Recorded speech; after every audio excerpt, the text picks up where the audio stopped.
তোদের আল্লাহ হলো ভারত, তোদের খোদা হলো র, তোদের খোদা হলো ডিজে ভাই, তোর তাদের নাম নিবি, আল্লাহর নাম নিস কেন? ইনশাল্লাহ বলিস, নির্লজ্জের দল। হেফাজতের কেন্দ্রীয় যুগ্ম মহাসচিব এখন ফোন দিয়েছে, কথা বুঝতে পারছেন? শেখ হারুনিজার সাহেব ফোন দিয়েছেন, হ্যাঁ, এবং আরো কয়েকজন ইতিপূর্বে ফোন দিয়েছেন। এই যে জেলা সাহেব আছেন, সাহেব কথা বলেন।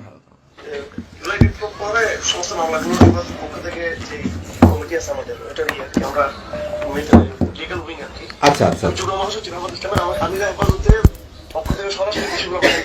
জি এবং আমরা যখন 100% যখন আমরা নিশ্চিত হই কোন ব্যাপারে যে সে কোনটা সন্ত্রাসবাদ এবং জঙ্গিবাদের সাথে তার কোনো সম্পর্ক থাকবে না বা তার কোনো ইয়ে ছিল না, রাইট, এখানে তো সবাইকে ভিক্টিমাইজ করা হয়েছে, তখন আমরা তাদেরকে নিয়ে আমরা কাজ করি, তাদের বিষয়ে আমরা মানবিকভাবে ইয়ে করি।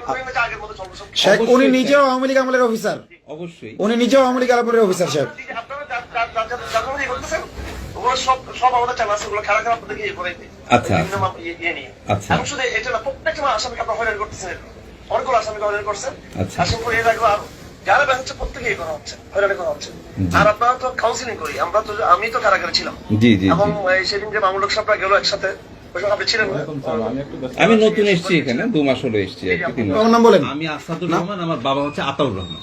আমার নামে নাম, আমার আতাউর, আমার নাম আতাউর রহমান, আপনার বাবার নামই আমার নাম। জি জি জি ভাই, সেটাই আমি যেটা বলছি, আমি কালকে যেটা বলেছি সেটা হচ্ছে যে এখন যে আমি বলেছি যে কারাগার পরিচালনার ক্ষেত্রে যে কথা আমি আগেও বলেছি, সবসময় একই কথা বলি যে আমরা তো ভিন্ন এককভাবে পরিচালিত কোনো ইয়ে না, প্রতিষ্ঠান না, আমরা সমন্বিতভাবে একটা প্রতিষ্ঠান হিসেবে কাজ করি, যেখানে কারাগারের সাথে আপনি আপনি আইনের কথা বলবেন, এখানে কোন জায়গায় লেখা আছে যে কারাগার গোয়েন্দা সংস্থা চালাতে লেখা আছে? না না, গোয়েন্দা সংস্থা না, আমি তো খালি গোয়েন্দা সংস্থা না, আমি তো আমার অধিদপ্তরের আন্ডারে কাজ করছি, আমরা তো অধিদপ্তরের আন্ডারে কাজ করছি ভাই। আপনাদেরকে যারা আচ্ছা, আমি ওদের সাথে কথা বলি, ওদের সাথে কথা বলি, আপনি আমাদের আপনার সাথে বিষয়টা রাইট, আমার সাথে কথা বলে লাভ নেই, আমি ছোট চাকরি করি, আমি ছোট মানুষ, আমার এখানে সাহেব উনি নাম্বার দিতে, ওনার থেকে নাম্বার নেন।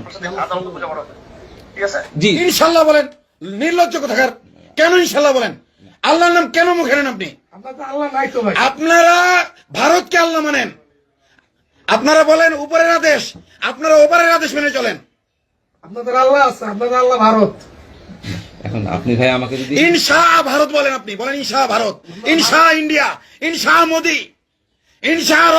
আসলে এভাবে তো আপনি এই যে উত্তেজিত কথা বলছেন ভাই, কেন উত্তেজিত হবো না? এটা তো হওয়া উচিত না, 100 বার হওয়া উচিত না এটা হওয়া উচিত না ভাই। দেশ আপনার আমার সবার। আপনার গায়ে হাত তুলছে কেউ? আপনি তো দেশ, কিসের আপনার দেশ? আপনি তো মানতেছেন না। দেশ যে আপনার মানেন, দেশের আইন আপনি মানেন না, দেশের আইন আপনি মানেন না। তোরা লজ্জা করেন, তোরা এগুলো এই পোশাক খুলে ফেলিস না কেন? ওরা নাকি সাধারণ সৈনিক, এই সাধারণ সৈনিক ছাড়া কেউ অফিসার হইতে পারে? এই আসতেছি দাঁড়ান, এই জাতি এই চেহারাগুলো দেখাই, এই যে চেহারাগুলো একটু দেখাইনি। এরা যদি চাকরি ছাইড়ে দেয়, এখন যদি পোশাক খুলে ফেলে এই প্রতিবাদ স্বরূপ, যে এই অন্যায় করা হচ্ছে, অন্যায় প্রতিবাদ স্বরূপ পোশাক খুলে ফেললাম, এদেরকে আল্লাহ খাওয়াবে না ভাই? আল্লাহর উপর বিশ্বাস আছে আপনার? আপনার নাম কি ভাই? রমজান ভাই, আল্লাহর উপর বিশ্বাস আছে? মাশাআল্লাহ, আপনারা তো সেই যে সিরিয়ান যে বিপ্লব করলো, নাম কি? জোলানি, একেবারে জোলানির মতোই চেহারা, মাশাআল্লাহ। তো আল্লাহর উপর তো বিশ্বাস আছে বলে মনে হয় এটা রাখছেন না? তাহলে এই যে জুলুম হইতেছে, আপনার অফিসার যে জুলুম করতেছে, আপনাদের মতো সৈনিকদের কারণেই তো তারা অফিসার পদে গেছে। আপনারা যদি এখন পোশাক খুলে ফেলেন যে না এই বর্বর অন্যায়ের কারণে আমরা পোশাক খুলে ফেললাম, তাহলে কি এরা অফিসার থাকতে পারবে? এদেরকে তো নিরাপত্তা আপনারাই দিচ্ছেন নাকি? বলেন, আপনার আল্লাহ কি আপনার রাজ্জাক নাকি চাকরি আপনার রাজ্জাক? বলেন। ওই টিপ কাণ্ডে এক পুলিশের চাকরি চলে গেল, তাকে আল্লাহ খাওয়াচ্ছে না? খাওয়াচ্ছে কিনা ভাই বলেন? তাহলে এই যে যেটা হচ্ছে, এটা কি অন্যায় কিনা বলেন? একজন আলেমকে এইভাবে, বৃদ্ধ একজন আলেমকে, আপনার বাবাকে যদি আজকে এভাবে আটকে রাখতো, আপনি চাকরি করতে পারতেন? বলেন। এই লোকটা যদি আপনার পিতা হতো, আপনার বাবা হতো, বা আপনার দাদা হতো, বা আপনার নানা হতো, তাহলে আপনি কি করতেন? আপনার নামাজে কি কাজ আসবে? ইমাম আহমদ বিন হাম্বল রহমতুল্লাহকে কারাগারে আটকে রাখা হয়েছিল, ওইখানে যে কারারক্ষী ছিলেন সে জিজ্ঞেস করতেছিল, হে মহান ইমাম, আমি তো আপনাকে ভালোবাসি, আমি তো আপনার ফ্যান ফলোয়ার, কিন্তু এই রাষ্ট্র আপনার প্রতি জুলুম করছে, এখন আমি যে পাহারা দিচ্ছি আমিও কি এই জালেমদের অংশ হব? ইমাম আহমদ বলছে, না, তুমি জালেমদের অংশ নও, বরং জালেমদের অংশ তো ওই ব্যক্তি যে জালেমের মানে রান্না বান্না করে দেয়, যে জালেমের কাপড় চোপড় ধুয়ে দেয়, আর তুমি তো জালেমদের একজন। ইমাম আহমদ বিন হাম্বলের ফতোয়া অনুযায়ী এই যে দাড়ি ওলা মানুষটা, নামটাও সুন্দর রমজান, সে নিজেও জালেমদের একজন। এই যে আরেকজন আব্দুল্লাহ, কত সুন্দর নাম, ভাই ই করেন চেহারাটা দেখেন না, লজ্জা করে কেন? না না এত লজ্জা করে কেন? আপনি কি মহিলা মানুষ নাকি? পর্দা করেন নাকি? না একটু তাকান না, দেখুক না দেশের মানুষ আপনাদেরকে। এই যে আব্দুল্লাহ, আল্লাহর কাছে সবচেয়ে প্রিয় নাম আব্দুল্লাহ, তাই না?